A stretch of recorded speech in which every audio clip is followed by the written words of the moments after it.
Hi hello ఈరోజు recipe వచ్చేసి chicken curry సింపుల్గా ఇంట్లో చేసుకునేలాగా ఎలా కుక్ చేయాలో చూపిస్తాను. ఇక్కడ నేను ఒక హాఫ్ కేజీ అంతా చికెన్ తీసుకొని బాగా వాష్ చేసి పెట్టుకున్నాను.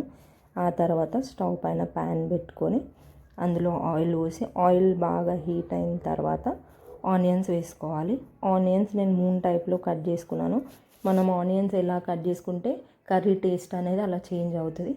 సో నేను ఆనియన్స్ ఇలా కట్ చేసుకున్నాను. చిన్న చిన్న పీసెస్ కట్ చేసుకుంటే కూడా ఆనియన్ కర్రీ అనేది డిఫరెంట్గా టేస్ట్ వస్తుంది. సో నేను ఇలా పొడవుగా కట్ చేసుకున్నాను. సో వాటిని బాగా కుక్ అయ్యేంత వరకు అలానే ఆయిల్లో ఉడకనివ్వాలి. ఇవి ఇంచుమించు ఒక 5-10 మినిట్స్ అట్లా ఉడకనిచ్చి ఇట్లా బ్రౌనిష్ కలర్లోకి వచ్చేంత వరకు పెట్టాలి. ఆ తర్వాత మనం పచ్చిమిర్చి వేసుకోవాలి. పచ్చిమిర్చి తర్వాత అల్లం వెల్లుల్లి పేస్ట్ వేసుకోవాలి. అల్లం వెల్లుల్లి పేస్ట్ మనం చూసి వేసుకోవాలి. లాస్ట్లో మళ్ళీ ఉప్పు వేసుకుంటాం కదా, ఉప్పు ఎక్కువ అవ్వకుండా ఇక్కడ అల్లం వెల్లుల్లి పేస్ట్ ఎంత వేసుకున్నామో కొంచెం చూసుకొని వేసుకోవాలి. అది బాగా ఉడికిన తర్వాత ఇక్కడ కరివేపాకు పుదీనా వేసుకోవాలి.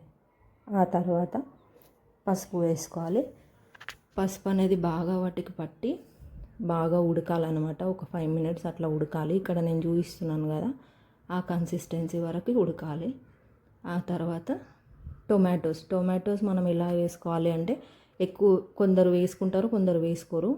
అది మన ఇష్టం. కొంచెం స్వీట్నెస్ రాకూడదు అనుకుంటే చాలా తక్కువ టొమాటోస్ వేసుకోవాలి. సో నేను ఇక్కడ కొంచెం తక్కువ టొమాటోసే వేసుకున్నాను. ఆ తర్వాత మనం వాష్ చేసి పెట్టుకున్న చికెన్ ఉంది కదా, అది వేసేసుకోవాలి. ఇక్కడ ఈ ప్యాన్ చూసారు కదా, నేను ఇది డీమార్ట్లో తీసుకున్నా. నాకు ఆల్మోస్ట్ ఒక 750 అట్లా పడింది.